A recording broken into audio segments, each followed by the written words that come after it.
What are you saying? Gardening. 4.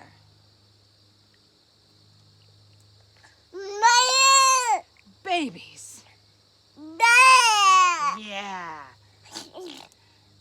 Fantastic. Welcome back to Gardening for Babies. September, weather's cooler. There's still a lot of gardening to do, but we are thinking about how to close down the garden for winter, and we are pulling some things that have been growing for quite a while. So in this episode, we're going to pick our popcorn and dig our sweet potatoes, along with some other things, while May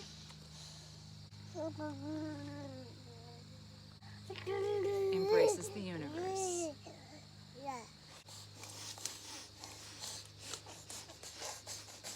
Are you the best gardener in the world?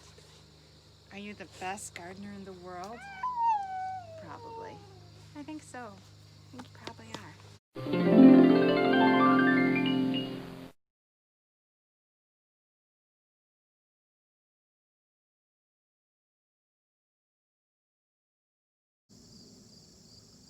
Well, here it is Labor Day. And we still have a few cucumbers. Watch it, Toots. Some of this bok choy that's come back. And we have a little bit of lettuce and radishes up over here with our carrots. Okay, garden. Okay, September garden. Mimi, are you walking? Are you cruising along the fence so you can eat that old... yummy. Okra. There's one. And there's one. This is the okra blossom, by the way, which I find very pretty. And the fruit, which I also find pretty and slimy and delicious. Today, we are going to harvest our popcorn. Clearly the corn has filled out, matured, and you can see on some of the stalks it's starting to dry down, and we don't want it to stay out here too long because it runs the chance of getting moldy. We're going to pick the ears today, pull the husks back, and then bring it in the house to finish drying. The stalks I'm going to leave right now, and then tomorrow morning while the baby is still sleeping, I'm going to take my corn knife and chop the stalks down and give them to the goats. But I don't want to use the corn knife while the baby's around because corn knives are very sharp.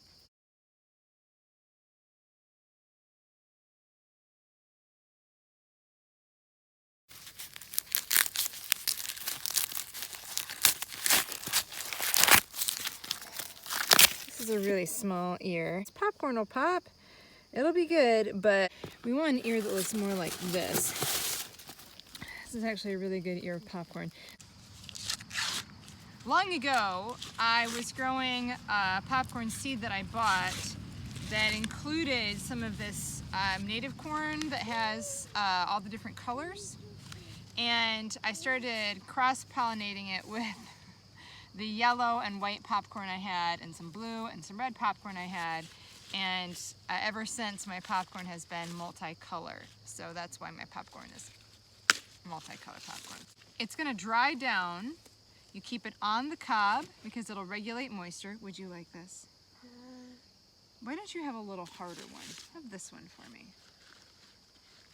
When I pick it, I look it over for things like moldy kernels and things like that. Sometimes you get weird oddities, like 2 pieces that grow together. This is probably gonna be all cob and not a lot of kernels because it probably didn't get enough nutrients, and the little pollinators, yeah, it didn't pollinate right. All the spots means it didn't pollinate, and there can be a variety of reasons why. This is probably just best fed to the goats, so it's gonna go in the goat pile. Yeah, once again, didn't pollinate well. You can keep it, you can eat it, but we have enough popcorn. You can wait until it is drier, but since it's been quite damp, I don't want it to be even more moldy. So I'm gonna pick it now. Are you getting your balloon from, oh, what did you eat? Some popcorn, I think. Was it disgusting? Yeah. Have this one for me then. Okay. This one is fairly nicely pollinated and filled out. It also, you can tell it's growing well when it grows all the way to the end of the cob. It's a good sign. All the way came off, so this one didn't pollinate well. It's better when you pop it. It's better when you pop it.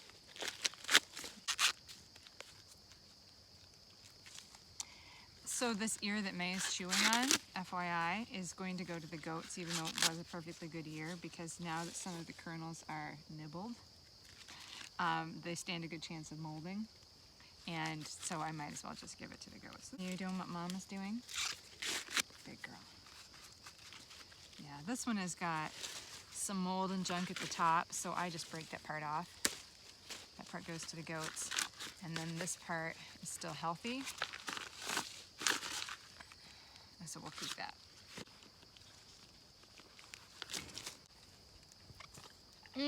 So good. Are you pulling weeds? That's my good girl. The shadows are getting long, but the garden is still going strong. Some things have slowed down. There's still a lot of weeds we need to catch up with, and old plants that we're pulling and feeding to the goats and things like that. We're waiting to harvest our carrots. It's really important right now to practice good garden maintenance so that next year you have fewer weeds, fewer bugs, things like that.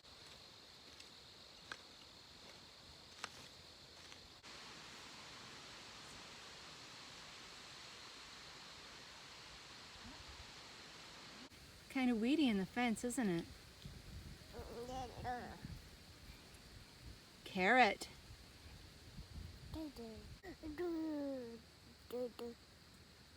What else you got?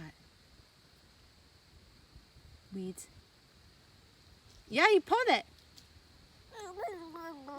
Mm-hmm. Is that good? It's a stick. You love sticks. Roughage. Fiber. Iron. Vitamins and minerals. Hooray for kale! Why must you whack Mommy with the kale?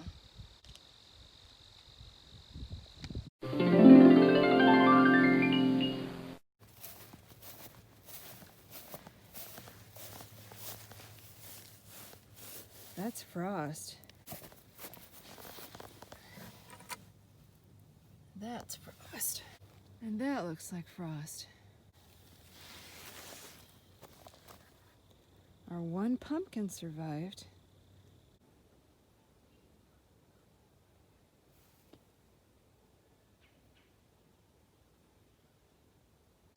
Since it frosted this morning, we need to dig our sweet potatoes. So I'm going to start by clipping some of the vines back so it's easier to find the hills. You can tell they got frosted not only because we were out this morning, but also some of the leaves on the top are black.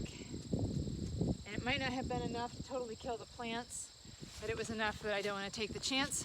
After you dig sweet potatoes, you'll need to let them cure for about a month. And my brother Ted, the urban gardener, reminds me that that makes the starches in the potatoes turn to sugars and makes them sweeter. So you don't want to eat them fresh. You want to keep them for about a month before you cook them up. All right, let's dig some sweet potatoes.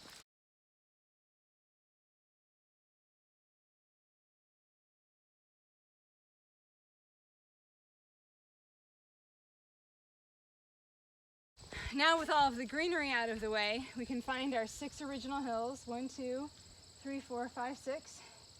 And we can use our potato fork again to make sure that we damage as little of what's underground as possible. We're going to dig them up and see what's there.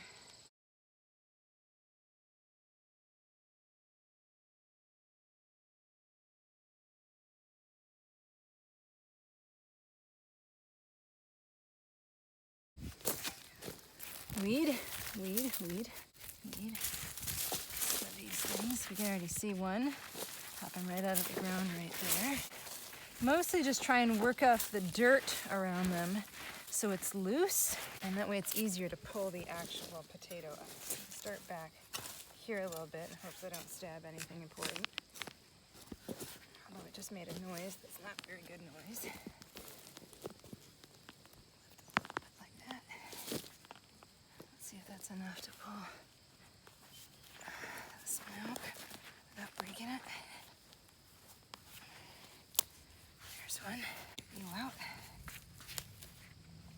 These are really good looking spuds. They don't have bite marks or a lot of flaws in them, which is great. It means the plants were healthy, and it also means we got to them before the mice did and started eating them. One year I was digging potatoes, sweet potatoes, and I dug up an entire family of mice that had been eating my potatoes, much to my cat's delight. Okay. Oh, I definitely stabbed something.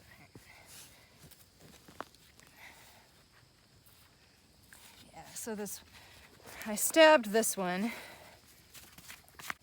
So I'm gonna put it in the fridge and see if it lasts. If it starts to look kind of bad, I might cook it up even if it's not cured yet, just so it doesn't go to waste. Mostly vine, mostly vine, mostly vine. Edible, barely. Clod of clay. There we go. Hello, potatoes.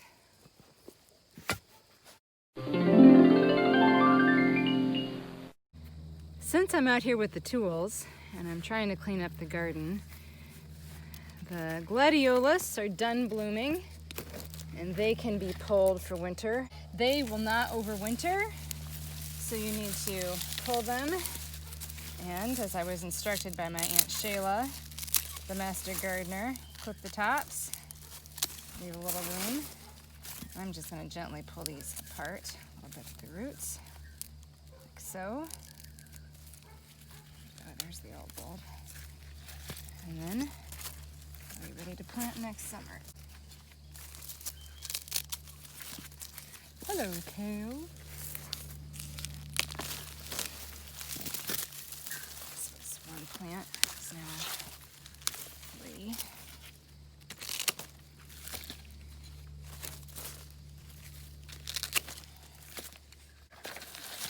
This can go in the dark basement. I'll be ready for next summer. One benefit to our thickly weeded area and our overgrown tomatoes was that the frost didn't seem to get them because they are not looking dead. Lots of tomatoes.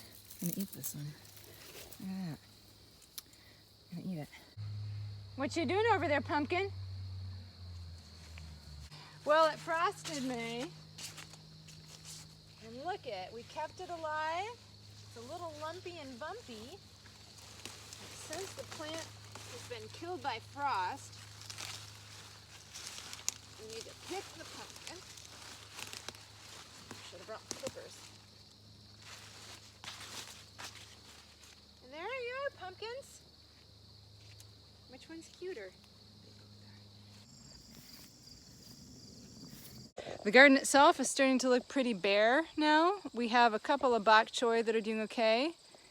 Some carrots over there. The kale is still going strong. And so are our nasturtiums. Still have nasturtiums. This garden needs a good flame weeding, kind of help kill the weeds and things. And then it's put to bed for the winter. So this one's just about done.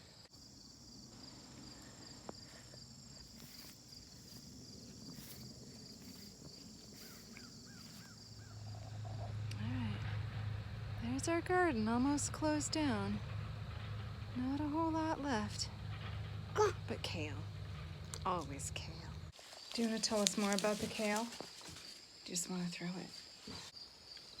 I see.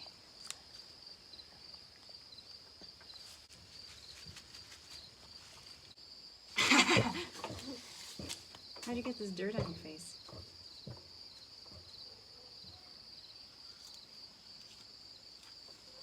Mm.